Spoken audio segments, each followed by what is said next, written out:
देवसुतं देवं कंसचाणूरमर्दनं देवकी परमानन्दं कृष्णं वन्दे जगद्गुरुं। श्रीभगवानुवाच अमीत्वं शूरसङ्गा विशन्ति केचिद्भीता प्राञ्जलयो गृह्णन्ति स्वस्तीत्युक्त्वा महर्षि सिद्धसङ्गाः स्तुवन्ति त्वं स्तुतिभिः पुष्कलाभिः रुद्रादित्या वासवो ये च साध्या विश्वेश्विनो मारुतच्चोष्मपश्य गन्धर्वयक्षासुरसिद्धसङ्गा वीक्षन्ते त्वं विस्मिताश्चैव सर्वे रूपं महत्ते बहुवक्त्रनेत्रं महाबाहो बहुबाहुरूपपादम्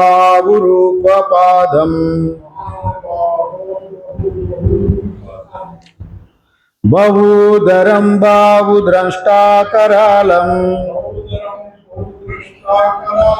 दृष्ट्वा लोका प्रव्यथितास्तताहम्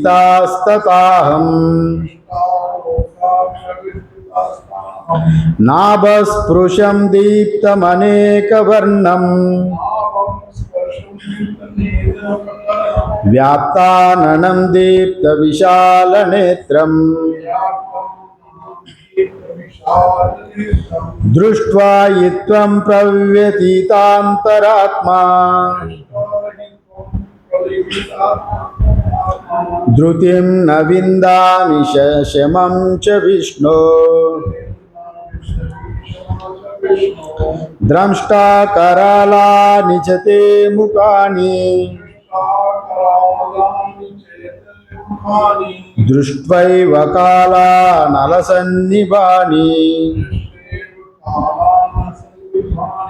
दिशो न जाने न लभे च शर्मा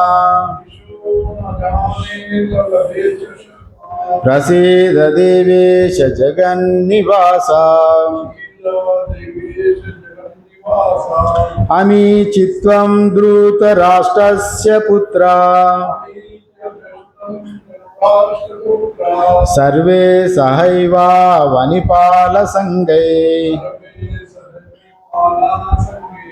भीष्मद्रोणासूतपुत्रस्तथासौ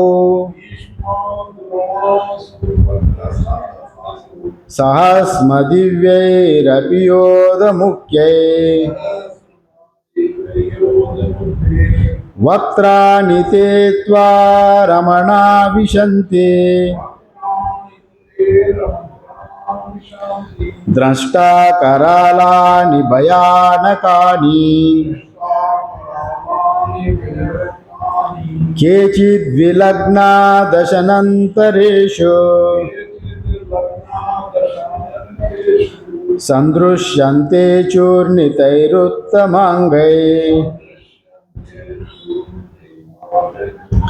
यथा नदीनां बहवोऽम्बुवेगाः समुद्रमेवाभिमुखद्रवन्ति तथा तवामि नरलोकवीरान् विशन्ति वक्त्राण्यभिविज्वलन्ति यथा प्रदीप्तं ज्वलनं पतङ्गा विशन्ति नाशाय समृद्धवेगाः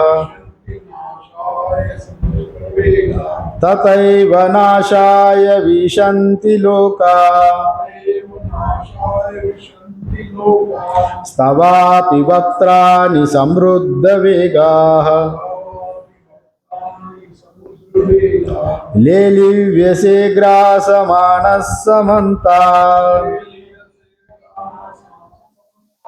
लोकान् समग्रान् वदनैर्ज्वलाब्धि तेजो विरापूर्य जगत् समग्रम् वासस्तवोग्रा प्रतपन्ति विष्णो ओम श्री कृष्णार्पणमस्तु। ओम सहना भवतु सहनो भुनक्तु सह वीर्यं करवावहै तेजस्विनावधीतमस्तु मा विद्विषावहै। ओम शांति शांति शांति। शंकरं शंकराचार्यं केशवं बादरायणं सूत्रभाष्यकृतौ वंदे भगवन्तौ पुनः पुनः। ईश्वरो गुरुरात्मेति मूर्तिभेदा विभागिने व्योमवद्व्याप्तदेहाय दक्षिणामूर्तये नमः। ओम शांति शांति शांति। देखो पहले हम लोग कठोपनिषद का प्रथम अध्याय द्वितीय वल्ली 20वीं मंत्र 21वीं मंत्र देख रहा था, 21वीं मंत्र देख रहा था। और इस 21वीं मंत्र में और हम लोग कल विचार किए थे, जैसा यहाँ एक तमक्रतु पश्यति, यहाँ कहा गया। क्रतु मतलब संकल्प है, अक्रतु मतलब संकल्प रहित है। अगर कोई आत्मा का अनुभव करना है तो अक्रतु होना, क्रतु से अक्रतु होना, अर्थात सभी कामनाओं से मुक्त हो जाना, तभी आत्मज्ञान को प्राप्त करने के लिए अधिकारी यहाँ बताया गया। मतलब वासनाओं से मुक्त बिना, संकल्प से मुक्ति बिना हम लोग यहाँ आत्मज्ञान को प्राप्ति नहीं करेंगे, ये बात तो यहाँ पर कहा गया। फिर हम लोग श्रवण मनन निधिध्यासन करते ही रहते हैं, एक तरफ से वासना भी रहता है, मैं ये करूँ वो करूँ, फिर ये श्रवण मनन निधिध्यासन का फलीभूत नहीं हो पाता है। इसलिए यहाँ अक्रतु होने के लिए कह रहा है। वस्तु यहाँ पर उपस्थित होते हुए भी हम लोगों को संकल्प का वजह से, क्रतु का वजह से आत्मा का ज्ञान नहीं हो पा रहा है, ये बात यहाँ पर कहा गया। क्योंकि मन इंद्रियों की ओर खींच रहा है, जब भी बहिर्मुख होता है तो मन, और जब भी संकल्प रहे तो संकल्पात्मक मन जब संकल्पात्मक हो गए तो उसी मन में ही तो आपको ज्ञान भी हो जाना। संकल्प विकल्पात्मक मन संकल्प विकल्पात्मक रहता है। अगर मन एक तरफ से संकल्प भी पकड़ के रखा, एक तरफ से ब्रह्मज्ञान का वृत्ति भी बना के रखा एक ही अंतःकरण में, वैसा नहीं होगा। इसलिए संकल्प को आप छोड़ना, इसलिए यहाँ पर अक्रतु हो जाना, क्रतु से अक्रतु हो जाना। जैसा एक ही जगह में हरा हरा घास है, वो जल रहा है, जंगल जल रहा है, जंगल में पेड़ भी जल रहे हैं। अगर आप सोचेंगे ये बहुत अच्छा आम देने वाला पेड़ है, नहीं इसको जलना नहीं चाहिए, और ये हरा भी रहे, जंगल भी रहे, हरा भी रहे, एक साथ में जलता हुआ हरा कैसे रहेगा? जले तो जलेगा ही जलेगा, नहीं है तो हरा रहे। तो फल चाहिए तो आप हरा रखो। वैसे ही यहाँ पर आप ये कर्म फल को चाहना है तो आप संकल्प करो, और कर्म फलों से मुक्त होना है तो पूरा मुक्त हो जाओ, सब कुछ छोड़ दो, तभी आपको और सब छोड़ने का बाद आत्मा ही शेष रह जाता है, ये बात भी कहा गया।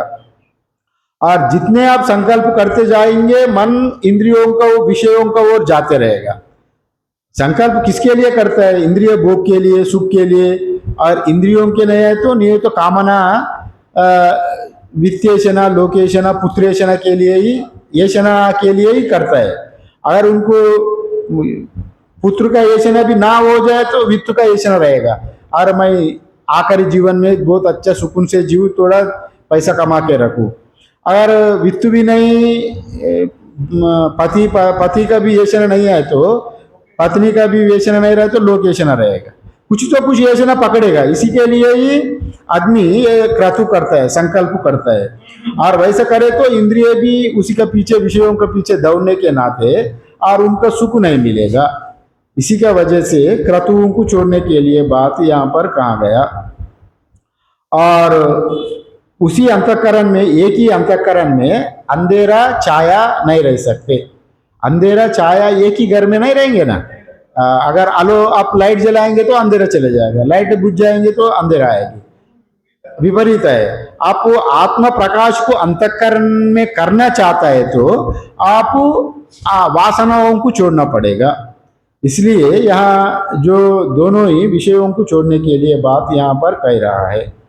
और यही बात कल भी बताए थे, वो परांचिकानि व्यतृण स्वयं इत्यादि, माने जो जिसका मुख विषयों का ओर जाता है तो उसको आत्मा ज्ञान प्राप्ति नहीं होगा।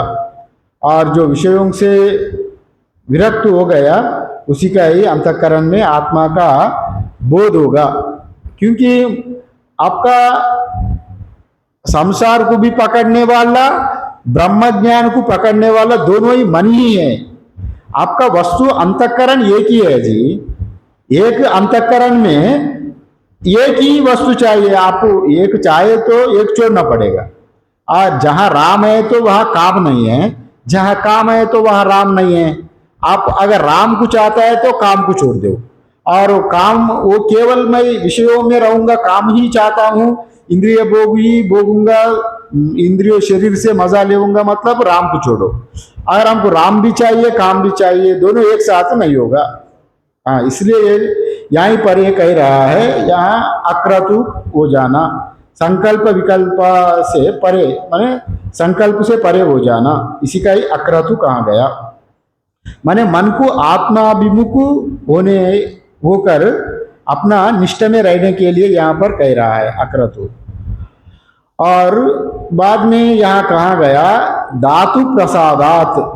धातु प्रसादात मीन्स, यहाँ धातु मतलब क्या है? ये अक्रतु धातु, ये दो बहुत अच्छा इंपॉर्टेंट कहा गया है। धातु प्रसादात यहाँ इंद्रियों का ऊपर गुलाम नहीं बनना, मन को इंद्रियों को जीतना, मन और इंद्रियों आदि के शुद्ध करना ही धातु प्रसादात, अंतःकरण को शुद्धि करना का, यही यहाँ पर धातु प्रसादात का शब्द यहाँ पर बताया गया। यहाँ पर अस्माद् आदे एवः सूक्ष्म बुद्धे पंडितस्य विज्ञेयः, नहीं यहाँ नहीं, ये धातु प्रसादात इधर है।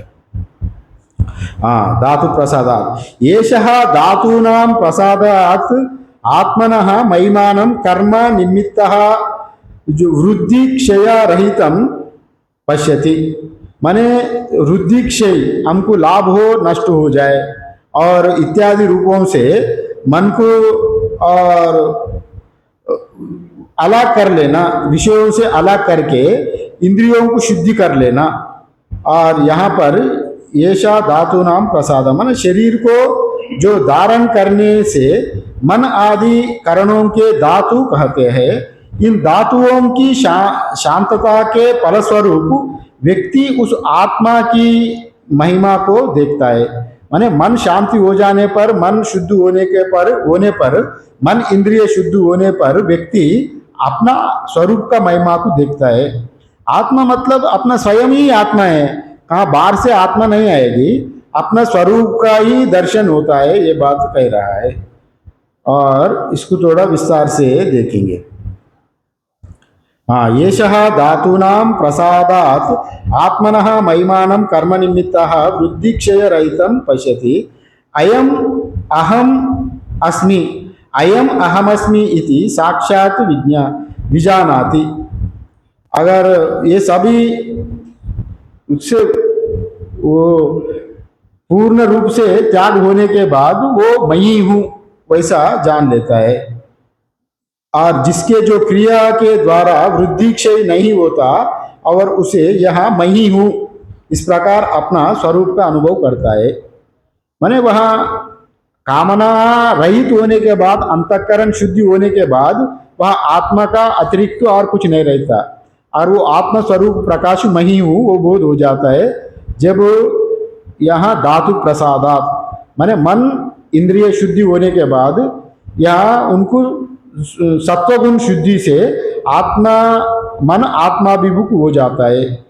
यहाँ पर यहाँ इसी का ही धातु प्रसादात यहाँ पर कहा गया। धातु अर्थात मन और इंद्रियों को आदि को शुद्ध होने पर, माने मन इंद्रियों को कैसे शुद्धि करना, ये कैसे शुद्धि होना। पहले तो आपको एक घर बनाना है तो पहले जगह शुद्धि करना, उसका पिलर्स मिट्टी हटा देना, सब शुद्धि करे तो आप वहां पर एक खड़ा कर सकते बंगला।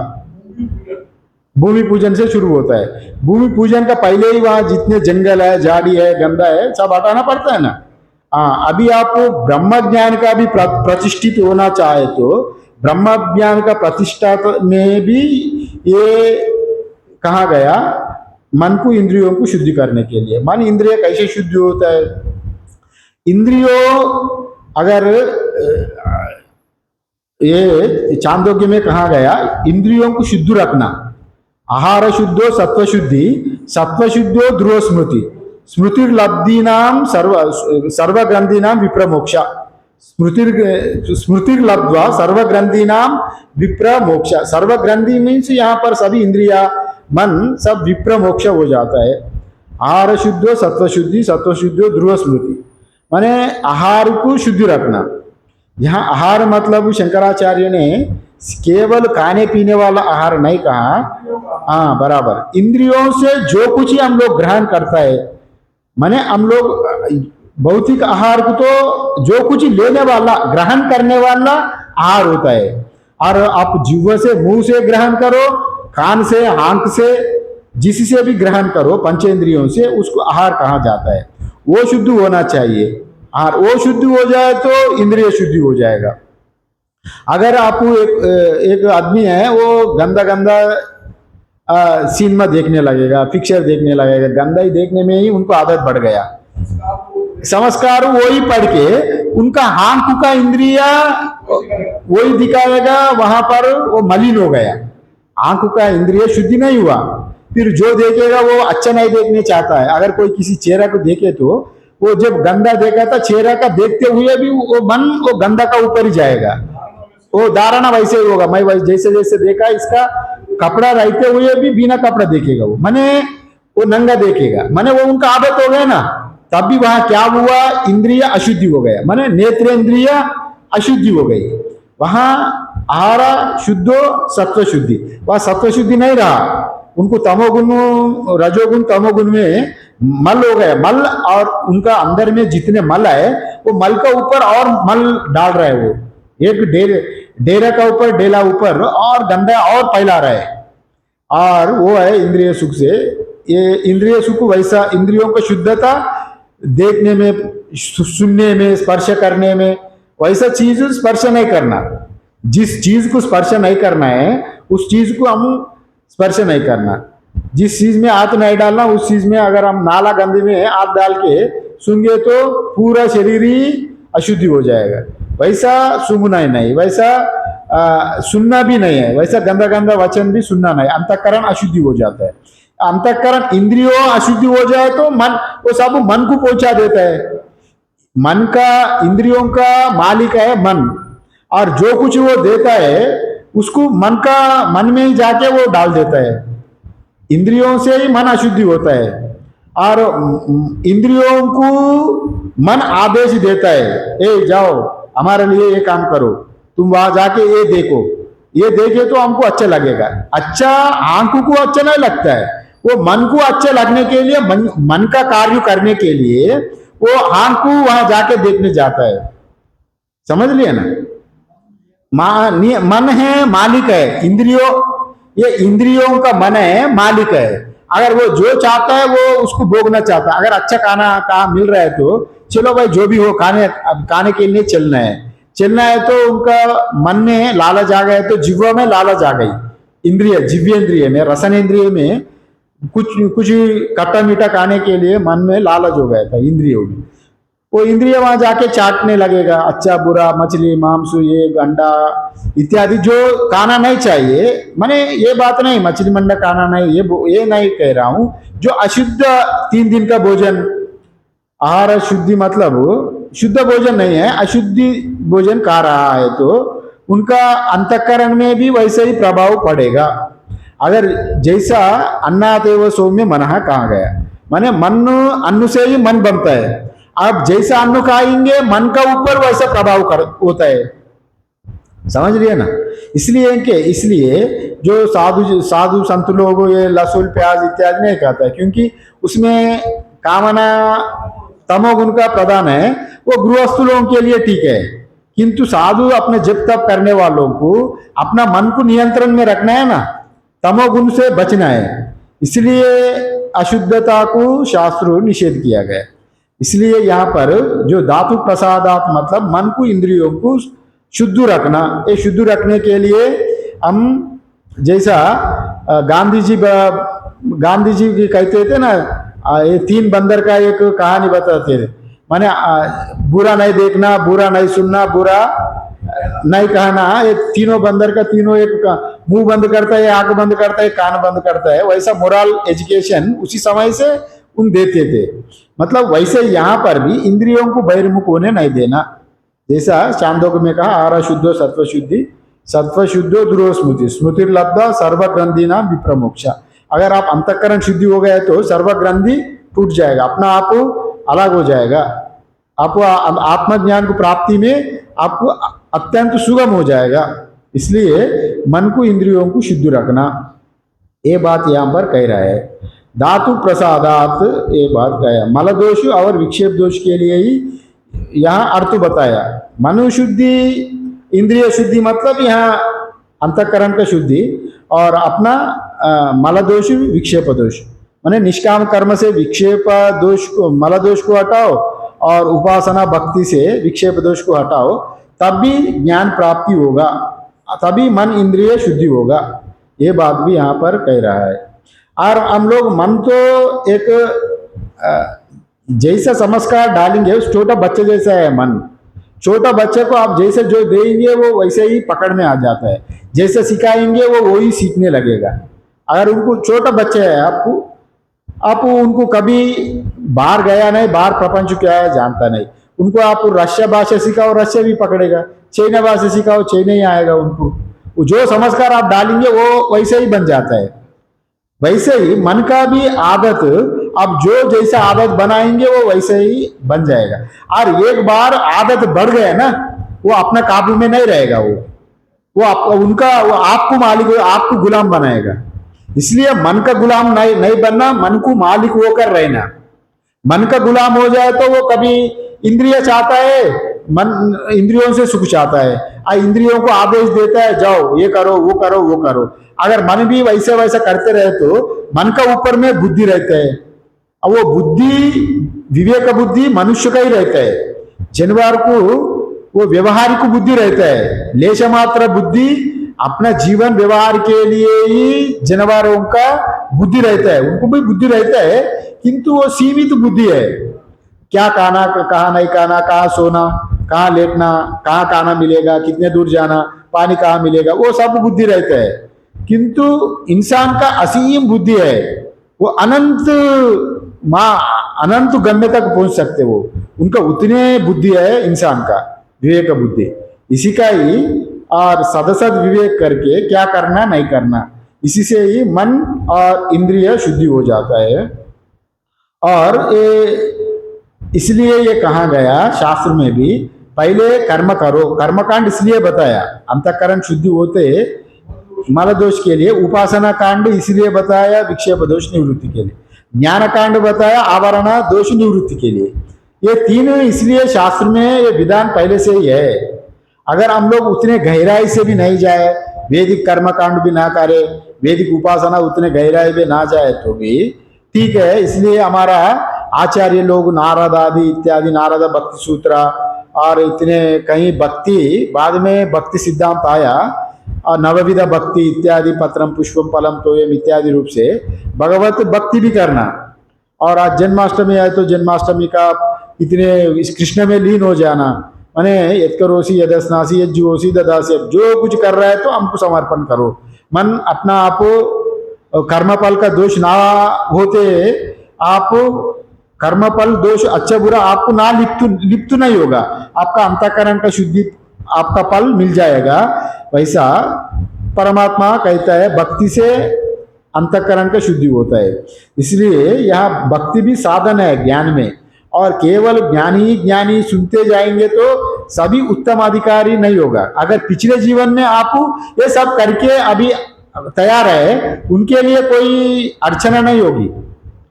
और केवल उनको सुनते ही आवरण हटाओ, अपना आपने पहचान लो। किंतु अगर पूर्व जन्म में नहीं किया, इसी जीवन में ही उनको अनुभव हो गया शास्त्र सुनने का, अच्छा कर्म करने का, तभी वो ये सब करना, निष्काम कर्म उपासना ये सब करते करते मन भी शुद्धि होगा, इंद्रिय शुद्धि होगा, अंतःकरण शुद्धि होकर ज्ञान आपको समझने में बड़ा सुगम होगा।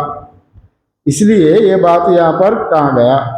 इसलिए शास्त्र सुनने के पहले साधन चतुष्टय संपन्न अधिकारी की ज्ञान का बोध कराने का विधान भी बताया गया। जैसा विवेक वैराग्य समाधि षटक संपत्ति, समाधि षटक संपत्ति साधन है, बहुत इंपॉर्टेंट है। क्षमा दम उपरमा तितिक्षा श्रद्धा समाधान। क्षमा दम मतलब मन का नियंत्रण, क्षमा है इंद्रियों का नियंत्रण, दम है हाँ दमन करना। यहाँ पर भी या धातु प्रसादात मतलब, धातु मतलब मन और इंद्रियों का शुद्धि। तो शुद्धि कहाँ गया, मन इंद्रिय कैसा शुद्ध होता है, क्षमा दम से ही। यम नियम भी पतंजलि योग सूत्र को इसमें यम नियम भी कहा गया। अहिंसा सत्यम आस्तेय ब्रह्मचर्य अपरिग्रह पंचा यम बताया, वो ईश्वर प्रणिधान इत्यादि नियम बताया। वो यम नियम अगर आप जो भी पालन करें तो उनका अंतःकरण शुद्धि होगा। साधन चतुष्टय संपत्ति में भी ये वो षड संपत्ति में शम दमा इंपॉर्टेंट, यम नियम अथवा शम दमा। शम दमा मीन्स मनोनिग्रह इंद्रिय निग्रह। और साधु के लिए शम प्रधान है, माने मन को निग्रह करके इंद्रियों को बाहर होने ही नहीं देने का, इंद्रियों का वो पास पहुंचते भी नहीं है, केवल मन ही उनको सताता है। तपस्या में मन को निग्रह करो। और वानप्रस्थ गृहस्थ लोगों के लिए दमा मैंने इंद्रियों का दमन करो, इंद्रियों को, क्योंकि उनको पूर्व वासना रहता है। पूर्व वासना रहने के नाते फिर वो कभी भी जागने का डर रहता है, उसको इंद्रियों के ऊपर काबू करो, दमन करो। और इसलिए व्यवहार जितने करेंगे उतने वो शिथिल हो जाता है। इसलिए एक स्थायी तक व्यवहार करके इसको फिर रक्षा करो, रक्षा कवच बांध के सुरक्षित रहो, जीवन अपना आप जीवन को उससे अलग कर दो, शुद्धता रखो, ये बात कहा गया। और सत्वगुण की वृद्धि के लिए कामनाओं का अभाव से ही सत्वगुण का शुद्धि हो जाता है। सत्वम संजायते कामा इत्यादि गीता में भी कहा गया। और सत्वगुण आप सत्वगुण को बढ़ाने के लिए और इंद्रियों को शुद्धता करने के लिए वैसा कर्म ही करना है। और जैसा भगवत पूजा पाठ जप ध्यान इत्यादि जो काम करेंगे आप उस आध्यात्मिक जीवन में ये मददगार होगा। हम साधारणतः मंदिरों में हम लोग जब पूजा पाठ करते हैं ना, पूजा पाठ करे तो कंजनी बजाता है, ढोल ढमक इत्यादि कई मृदंग बजाता है। वो बजाने का मूल में उसका अंतर क्या है जानते हैं आप? उसका बजाने का उद्देश्य ये है, आप अंदर में व्यवहार करते समय हम लोग रोज व्यवहार करते हैं ना संसार में, व्यवहार करते करते जाने अनजाने अनेक गलती हो जाता है, मतलब तमोगुण रजोगुण अंदर में प्रकट हो जाता है, अंदर में प्रवेश हो जाता है, सत्वगुण तमोगुण रजोगुण। फिर वो तमोगुण रजोगुण को आप यदि नहीं हटाएंगे वो आपको फिर साधना में बाधक बन जाएगा। अभी आप किसी का ऊपर गुस्सा हो गया दिन में, वो गुस्सा का वृत्ति आपका अंदर में प्रवेश हो गया, और किसी का ऊपर काम का वेग आ गया मन में, वो जब वेग आ गया तो आप दबा के रख दिया। ये क्रोध का वृत्ति की भी वेग हो गया, अगर वो सामने आए तो हम थप्पड़ मारेंगे, वैसा गुस्सा आ गया, किंतु थोड़ी देर के लिए उसको दबा के रखा। जब दबा के तो रखा किंतु वो सूक्ष्म रूप में विद्यमान है, अगर उसको हटाना है तो जब आप संध्या समय ढोल बजा रहे हैं, वो ढोल का माध्यम से जो जमा हुआ रजोगुण वो बाहर हो जाएगा, वो फिर निकल आएगा। अभी उसी का माध्यम से वो तमोगुण रजोगुण का आदमी, और वो दिन भर हम जितने जोगाड़ के अंदर में प्रवेश हो गया, वो सब सायंकाल में आप शिव महिमा स्तोत्र गा रहे हैं, नहीं तो हरे राम हरे कृष्णा कीर्तन कर रहे हैं, तो कीर्तन का माध्यम से, स्तुति का माध्यम से, ये डोल मृदंग हारमोनियम बजाने के माध्यम से वो रजोगुण आपको तंग नहीं करेगी, तमोगुण रजोगुण शरीर से बाहर निकल जाएगा। फिर वो आप हमेशा के लिए जब निकल गया, अगले दिन आपको जितने जो गुस्सा आया वो गुस्सा आप शांत हो जाएगा। अगर वो आप उसको जमा के रखा, वैसा कार्य नहीं किया, फिर अगले जब गुस्सा आ गए तो आप टूट पड़ेंगे और काट देगा। ये इसीलिए ये काटने के लिए ये भजन सामग्री ये बताया मैंने, हम रोज जितने जमा हुआ अंतःकरण में वो रजोगुण को हटाने के लिए ही जोर जोर से हम लोग ताली बजा के भी भजन करता है। जितने जोर से आप ताली बजाएंगे आप, तभी भी आपका वृत्ति से अनजान वो वृत्ति अपना आप दूर हो जाएगा। हाँ, वो जितने गंदा, जितने रजोगुण तमोगुण का वासना ये भजन पूजन का माध्यम से हट जाता है। हाँ, ये बात प्रैक्टिकल है, इसलिए ये उपासना का माध्यम में आता है। अगर बराबर अगर कोई अनजान आदमी क्या करता है ना, थोड़ा थोड़ा जानने वाला, ये क्या ताली बजा रहा है भाई, क्या भजन कर रहा है, मैं तो वेदांत पढ़ा था, ब्रह्म तो एक है और एक ब्रह्म के लिए भजन क्या करना, फिर वो अधूरा जानकारी है। ये रजोगुण तमोगुण को दबाने के लिए, अंतःकरण शुद्धि के लिए, इससे भी अंतःकरण शुद्धि होता है। अंतःकरण शुद्धि के लिए कई तरह का प्रक्रिया है जी। अगर आपको कपड़ा गंदा हो गया, कपड़ा गंदा को हटाने के लिए अब कई प्रकार का है, कई तरह का साबुन है, एक रीड साबुन ही नहीं, व्हील साबुन है, सर्फ है, फेना है, कई प्रकार का। अगर मिट्टी से भी कर सकते, हवा में डालेंगे या धूप में डालेंगे, कई प्रकार से शुद्धि करने का प्रक्रिया है। हाँ, हम लोग कुछ प्रक्रिया, ये भी एक प्रक्रिया ही होता है। ईश्वर पूजन, ध्यान, जप ध्यान इत्यादि करते भी इंद्रिय शुद्धि हो जाता है, अंतःकरण में शुद्धता आ जाता है। ये बात यहाँ पर कहा गया। इसी से ये कहा गया धातु प्रसादात, मतलब मन इंद्रियों को सत्वगुण में लाना। धातु का दूसरा अर्थ आता है शरीर इंद्रियों का धारण करने वाले मन को यहाँ धातु कहा जाता है। शरीर इंद्रियों को धारण करने वाला कौन होता है? मन होता है। अगर मन शुद्धि हो गया तो शरीर इंद्रिय अपना आप शुद्धि हो जाता है। कारण शुद्धि हो गए तो कार्य शुद्धि हो ही जाता है। अगर मन में वासना ही नहीं है गंदा देखने का, गंदा काम करने का, अगर मन में ही वो है नहीं, इंद्रियों से आप कैसा कर सकते?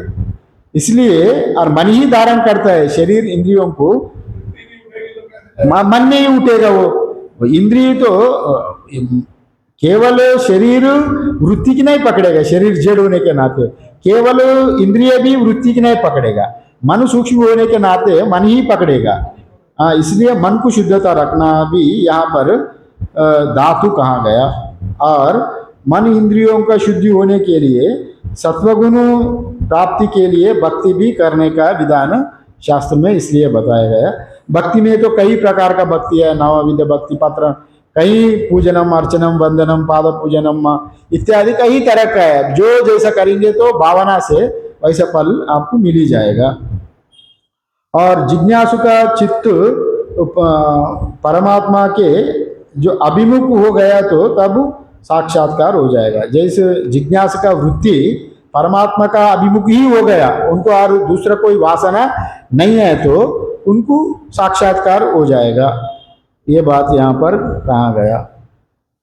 और दूसरा यहाँ पर बताया महिमानम आत्मना। महिमानम आत्मना मीन्स यहाँ पर जो ऊपर बताया गया, जो इंद्रिय मन को जो प्रसाद से और जो धातुओं को जो शांत होने पर अभी महिमानम आत्मना, जो व्यक्ति उस आत्मा की महिमा को देखता है और अनुभव करता है। मतलब जैसा मल दोष विक्षेप दोष हट गया, मन शुद्धि हो गई, इंद्रिय मन शुद्धि होने के बाद उनका आदत केवल सद्वासना ही है, दुर्वासना नहीं है, सद्वासना शास्त्र सुनने का आदत है, केवल अच्छा करने का ही आदत है, सुबह उठ के जप ध्यान करने का आदत है। ये सब उससे सत्वगुण आपको बढ़ बढ़ के आप ये सब ये आत्मा को अभिमुख करने की ओर, आत्मा की ओर ले जाता है। आत्मा अभिमुख करने का अभी ये परांगमुख से प्रत्येकमुख हो जाता है। प्रत्येकमुख अंदर हो जाता है, माने बहिर्मुख से अंतर्मुख हो जाता है। मन बहिर्मुख हो गया तो संसार है, मन जब अंतर्मुख हो गया तो वही आपको परमात्मा का ओर ले जा रहा है। ये बात यहाँ पर कह रहा है, मन आत्माभिमुख हो जाता है। और जैसा ये अभी मन आत्माभिमुख होने पर उपाधि स्वयं शिथिल हो जाता है। मन जब आत्माभिमुख हो गया, अंतःकरण शुद्धि हो गया, आप अच्छा पूजा पाठ जब ध्यान करके और ज्ञान भी प्राप्त करे, आप सब जान लिया, आप वैसा जाने तो आप उपाधि स्वयं शिथिल हो जाता है। माने धीरे एक ही बार टूटेगा नहीं।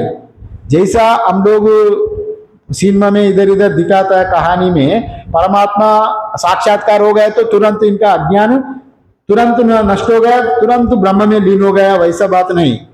ये शिथिल होता है, धीरे धीरे धीरे धीरे धीरे घटता है।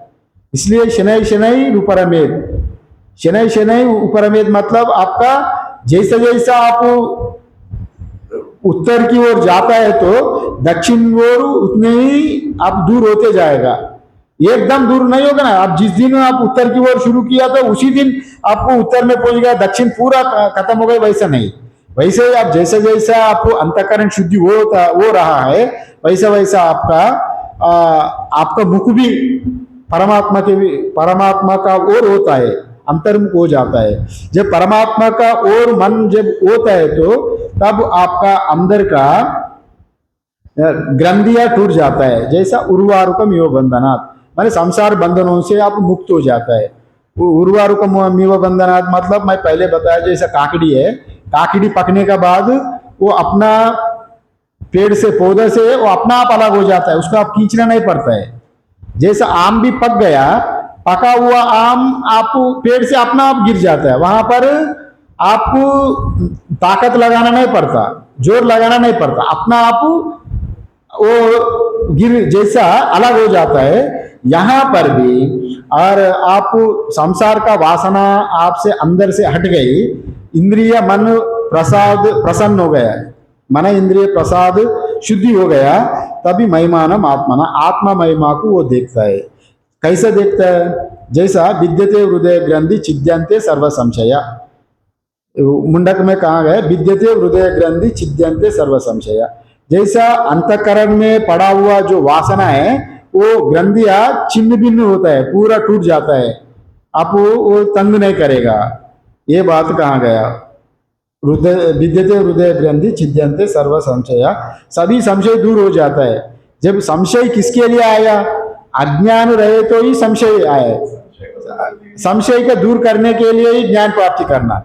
सभी अज्ञान का कारण संशय, संशय आत्मा विनश्यति। जो हम लोग शंका करता है ना, ये है नहीं है, ईश्वर है नहीं है, शास्त्र तो वैसा बोलता है, क्या प्रमाण है, साइंस वैसा बोलता है। प्रत्येक अगर घर में भी अगर थोड़ा बहुत संशय करेंगे तो वो स्वर्ग भी नरक बन जाता है। जितने भी अच्छा परिवार हो, जहाँ शंका पैदा हो गया, संशय आ गया तो वहां पर स्वर्ग जैसा रहते हुए संसार भी नरक जैसा बन जाता है संशय से ही। इसलिए वो संशय इत्यादि नहीं रखना। विद्यते हृदय ग्रंथि छिद्यन्ते सर्व संशय बोला, सभी संशय और कोई व्यवहारिक और उपासनादिक पारमार्थिक संशय सभी दूर हो जाता है। सभी संशय दूर होने के बाद आप अविद्या ही नहीं रहेगा। अविद्या नहीं रहे तो आप आत्मा का अनुभव करेंगे, ये बात कह रहा है। और दूसरा भी एक शास्त्र में कहा गया, अखंडम मध्य कल्पितार्थ व्यापाये इत्यादि कहा गया। माने जो मध्य में कल्पित उपाधि क्षय होने से आत्मा अखंड हो जाता है। माने मध्य में कल्पित मतलब यहाँ इसको समझना, माने आपका अंतःकरण में जो जितने जो उपाधि है ये मध्य में कल्पित है। स्वरूप से तो आपको उपाधि कहाँ है?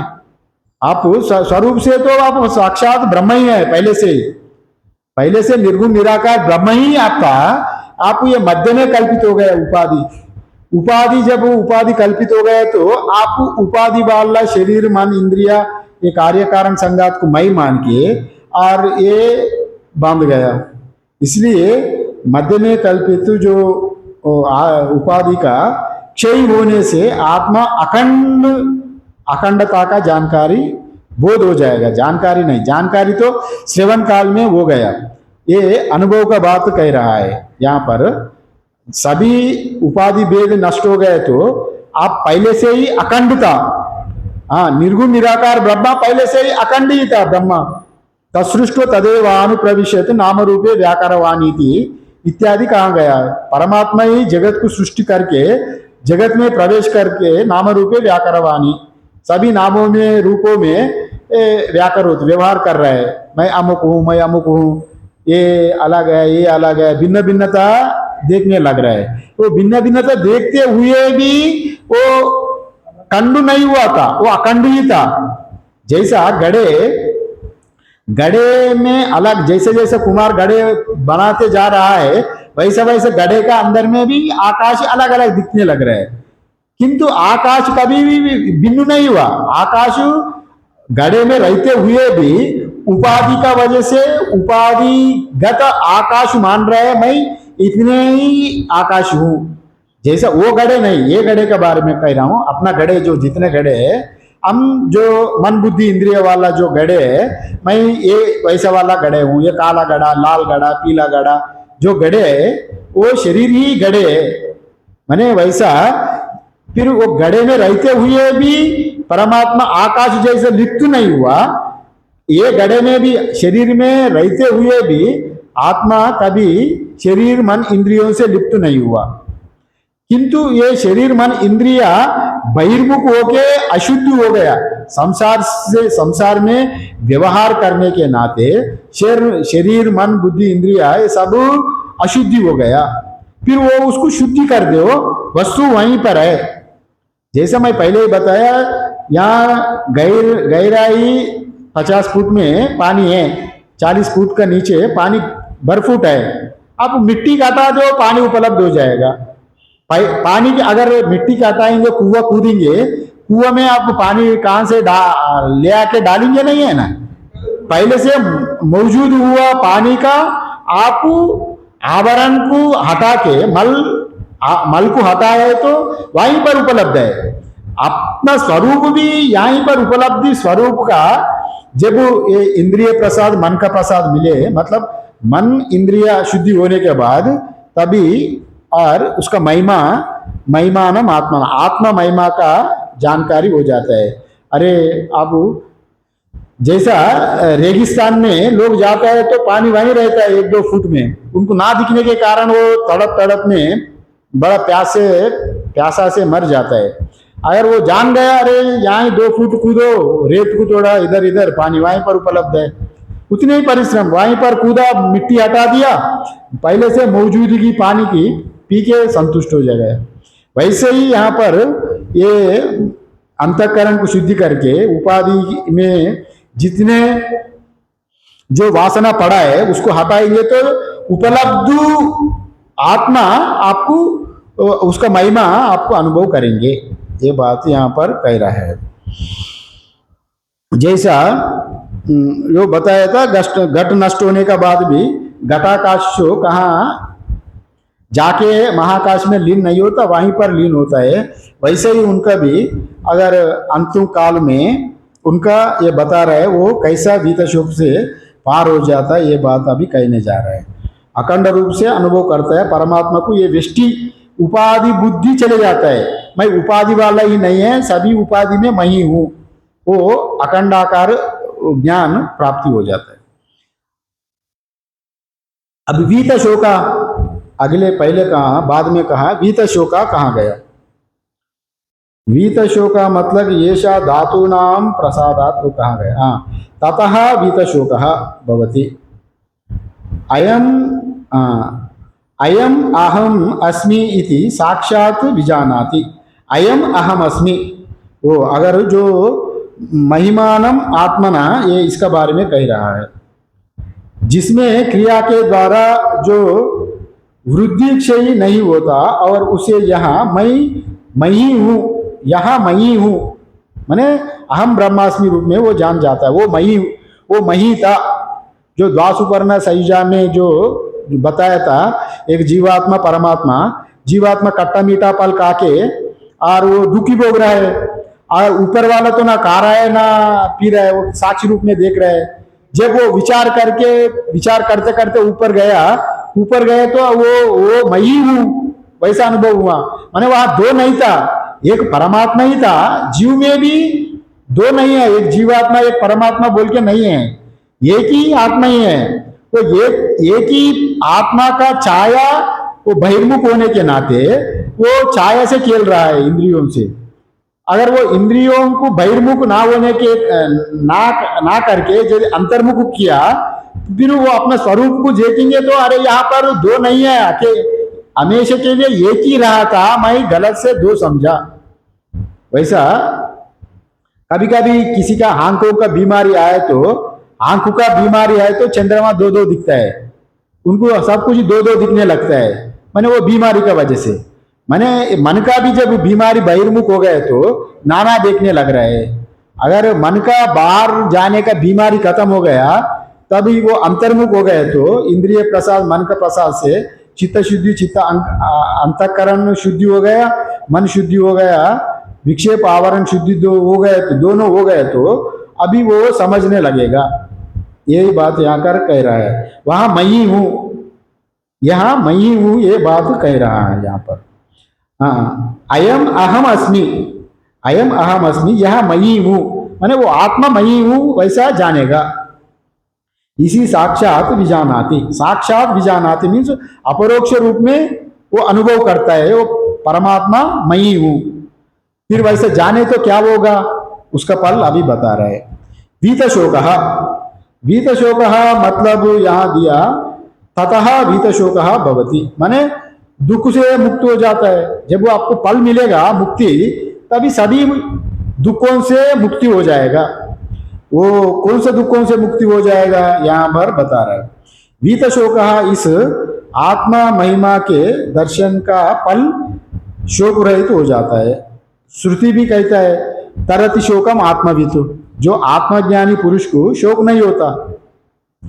चांदोग्य में कहा गया तरति शोकम आत्मवितु, जिसका अगर आत्मा का अनुभव हो गया वो उनको ये संसार देखते हुए ही पश्यन्नपि न पश्यति, शृण्वन्नपि न शृणोति, वो देखते हुए भी नहीं देखता, मतलब उनको ये उपाधिगत जो कुछ पदार्थ है उसको आभास जैसे देखता है। माने आपको शरीर का छाया आपका साथ चल रहा है, वहां दो नहीं चल रहे हैं ना, आप ही चल रहे हैं, आप ही है, छाया रूप में भी आप ही चल रहे हैं। वो छाया को छोड़ के अपना आप में प्रतिष्ठित हो जाता है। मतलब ये कार्यकारण संघात का जो इंद्रिया बहिर्मुख इंद्रियों से आप अहंकार ममकार आ गया था, मैं ये शरीर वाला मैं हूँ, शरीर का संबंध मेरा ही संबंध है, ये मेरा ही जितने संबंध आप बनाया, जितने बंधनों में आप फंस गया, सभी बंधनों से मुक्त हो जाएंगे। तभी मुक्त हो जाने का बाद आप वो लोग दिखते हुए भी, अगर आप वैसा बात नहीं है, आप आत्मज्ञान की प्राप्ति हो जाए तो पूरे शरीर प्रलय होकर नष्ट हो जाएगा, आपके सामने कोई वस्तु नहीं दिखेगा, आपका रिश्तेदार नातेदार कोई नहीं रहेगा, वैसा बात नहीं है। रिश्तेदार नातेदार सब कुछ आगे जैसा रहते हुए भी आपको आप उसका बोध नहीं होगा, वो ये आकर्षण नहीं होगा, अटैचमेंट नहीं होगा। ये मेरा रिश्तेदार है, मेरा पत्नी है, मेरा बेटा है, मेरा नाता पोता है, मेरा संसार है, वो बोध नहीं रहेगा। समझ रहे ना? जैसा ये पूरा प्रक्रिया जैसा है ना, आप जब दही दही बिठाता है, दूध को आपको क्या करना पड़ता है? दही बनाना पड़ता है तो उसको खूब तपाना पड़ता है। तपाना, दूध को पहले बिना तपा के कच्चे दूध को दही बनाता है, फिर उसको खूब तपाना पड़ता है। वैसे ही शरीर मन इंद्रियों को खूब तपाना पड़ता है पहले। तपा के तप मतलब यही होता है, केवल सहन करना।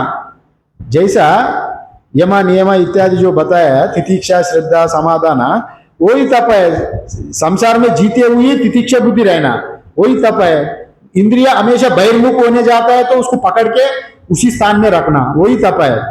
मैंने वैसा करते करते आपका बुरा आदत सब छूट जाएगा।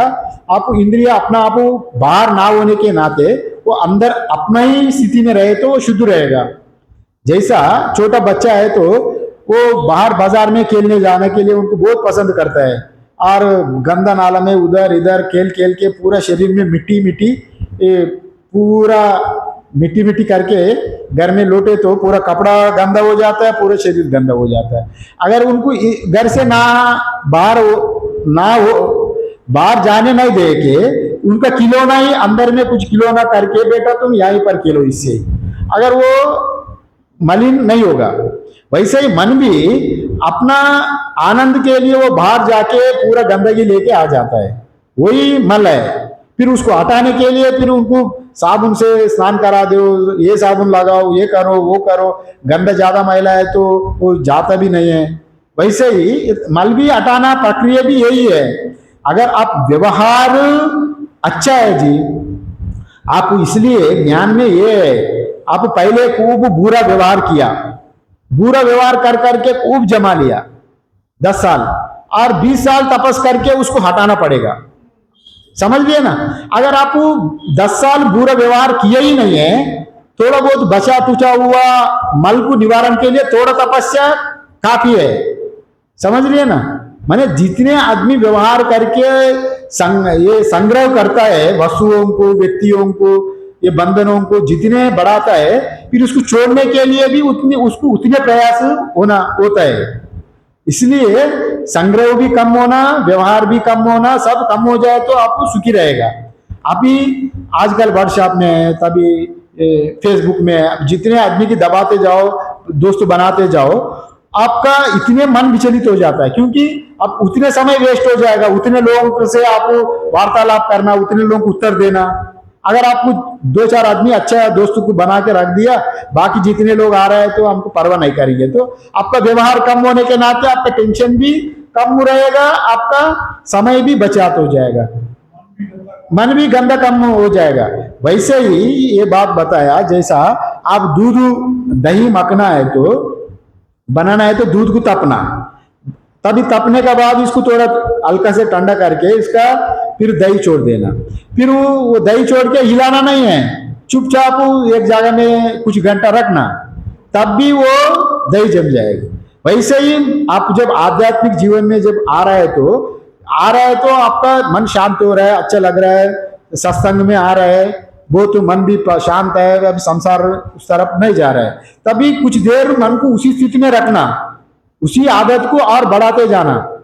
अगर नहीं है तो फिर संसार में जाए तो अगर हिलता जुलता हुआ दूध में फिर वो दही नहीं बैठेगा।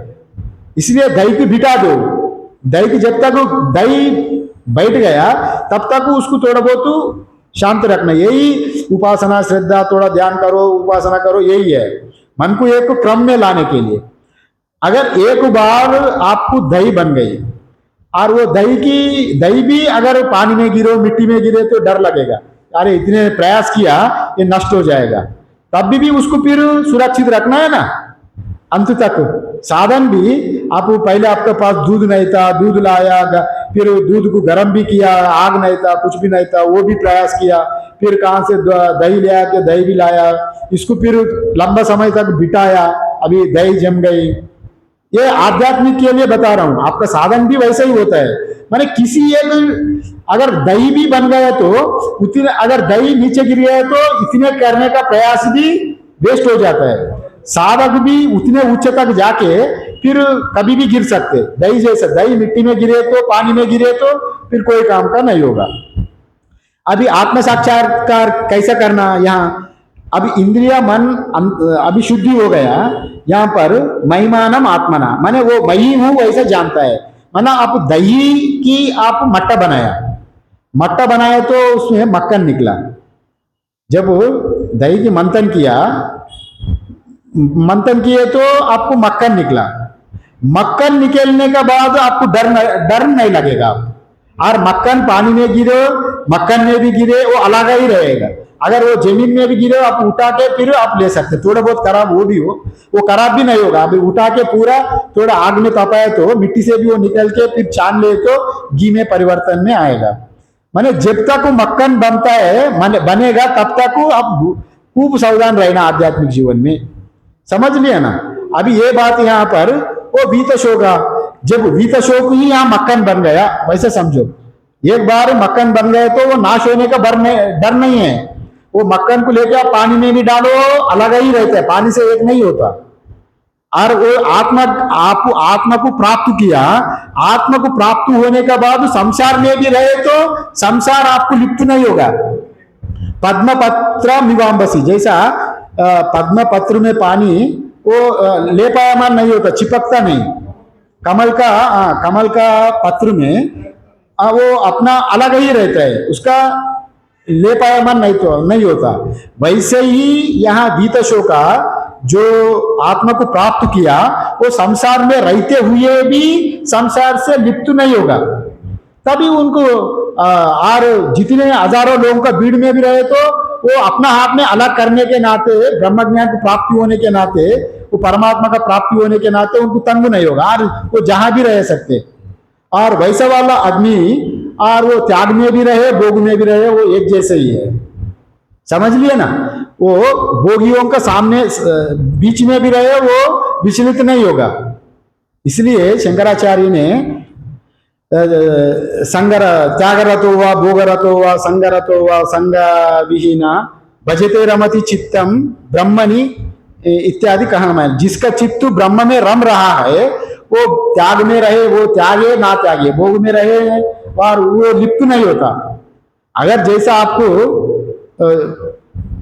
बाथरूम जाना है, टट्टी आ गई, अब मैंने बाथरूम जाने का आवश्यकता हो गया तो लघु शंका का कर रहे हैं, आप स्वाभाविक जैसे क्रिया करते हैं उसका ऊपर देखते हैं। फिर अरे मैं इतने टट्टी किया, मेरे शरीर से इतने आधा किलो वजन कम हो गया, हाई कोई करता है वैसा। त्यागने का बाद अगर ये ज्ञानी भोग भी करेंगे तो वो भोग दृष्टि से नहीं करेगा। समझ लिए ना। वो व्यवहारिक क्रिया स्वाभाविक क्रिया जैसा करता है। इसलिए उसी स्थिति में जक्षण क्रीडन रतिम विंदन रममानः इत्यादि वहां ज्ञानी का वर्णन किया गया। ज्ञानी बनने के बाद वो नारियों के साथ नाचते रहे और रमन भी करते रहे और वो जो क्रीड़ा करते रहे वो लिपायमान नहीं होता है। वो उत्तम ज्ञानी कहाँ गया, मतलब वो देखते हुए भी नहीं देख रहा है। पश्यन्नपि न पश्यति, ये संसार को आंख देख रहा है किंतु आंख में परिवर्तन, उनका मन बाहर नहीं जा रहा है। समझ लिए ना। इसलिए इसी का ही ज्ञान कहा जाता है। उसी का फल यहाँ पर वीत शोका कहा गया। माने करति शोकम आत्मवित ब्रह्म वेद ब्रह्मैव भवति। माने आत्यंतिक दुख निवृत्ति, परमानंद का प्राप्ति हो जाता है। माने आत्यंतिक दुख निवृत्ति मीन्स कारण सहित दुख निवृत्ति जब हो गया उनको परमानंद का प्राप्ति हो गई। परमानंद का प्राप्ति, आत्यंतिक दुख निवृत्ति, यहाँ पर शोक का सभी शोकों से दूर होना। वैसे ही वो व्यवहार करते हुए भी व्यवहार नहीं करता, अव्यवहारी जैसा एक बता के समाप्त करेंगे। व्यास जी जब यमुना जी का तट में, व्यास जी जब वृंदावन में रहा था, गोपिया मक्खन बेचने के लिए वो जा रहा था दूसरा गांव। यमुना पार करके जाना है, बहुत बारिश हो गया, बाढ़ आ गई और सभी बैठ गया। ये बाढ़ से कैसा नाव तो आ रहा नहीं, नाव भी कैसे कब आएगा। और पीछे से व्यास जी आ रहा था। व्यास जी आके वहां देखे तो और सभी गोपियां बताई देखो व्यास जी भगवान हम लोग तो यहाँ पर जाना है नदी पार करके, ये पूरा गांव में बेचने जा रहे हैं मक्खन। अभी हमको ये पार करा दो, अभी नाव आ रहा नहीं। अरे हम तो बहुत भूखा हूं जी, हम तो पहले मक्खन खिलाओ। फिर वो गोपियां लो तो खूब मक्खन दिया उनको, मक्खन खूब खाया। सभी गोपियां भर भर के दिया, खूब मक्खन खा के वाह। तभी यमुना जी से कहा अगर मैं मक्खन अगर नहीं खाए तो रास्ता छोड़ दो। अगर ये रास्ता छोड़ दिया सभी पार हो गया।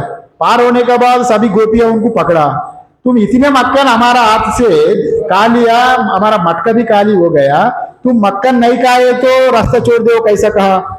इतने खाने का बाद भी तुम नहीं खाया, वैसा झूठ क्यों बोला। फिर तुम बोले तो भी रास्ता छोड़ दिया, ये कैसा हो गई। वो लोग पूछे तो देखो मैं खाया हूं वो दृष्टि से नहीं खाया, मैं तो लिप्त नहीं हुआ शरीर से, मैं खाने वाला हूं भोगने वाला हूं। वैसा कर्तृत्व भोक्तृत्व अभिमान नहीं रहा, मैं केवल परमात्मा को आहुति दे दिया शरीर को प्रारब्ध को बचाने के लिए। मैं नहीं खाया, मैंने उनका कर्तृत्व बुद्धि अभिमान नहीं रहने के कारण वो यमुना जी भी वहां रास्ता छोड़ दिया। वही ब्रह्मज्ञानी था, मैंने वो पल आपको आएगा, ये बात यहाँ पर कहा गया। मैंने सभी दुखों से मुक्त हो जाएंगे, बाकी कल देख लेंगे। ओम पूर्णमदा पूर्णमिदं पूर्णात् पूर्णमुदच्यते पूर्णस्य पूर्णमादाय पूर्णमेवावशिष्यते। ओम शांति शांति शांति। शंकरं शंकराचार्यं केशवं वादरायणं सूत्रभाष्यकृतौ वन्दे भगवन्तौ पुनः पुनः। ईश्वरो गुरुरात्मेति मूर्तिभेदाविभागिने व्योमवद्व्याप्तदेहाय दक्षिणामूर्तये नमः। ओम शांति शांति शांति। सर्वे भवन्तु सुखिनः, सर्वे सन्तु निरामया, सर्वे भद्राणि पश्यन्तु मा कश्चित् दुःखभाग् भवेत्। ओम शांति शांति शांति। सद्गुरुदेव भगवान की नारायण। वो कहाँ गए, वो आए, इसको बंद कर ले।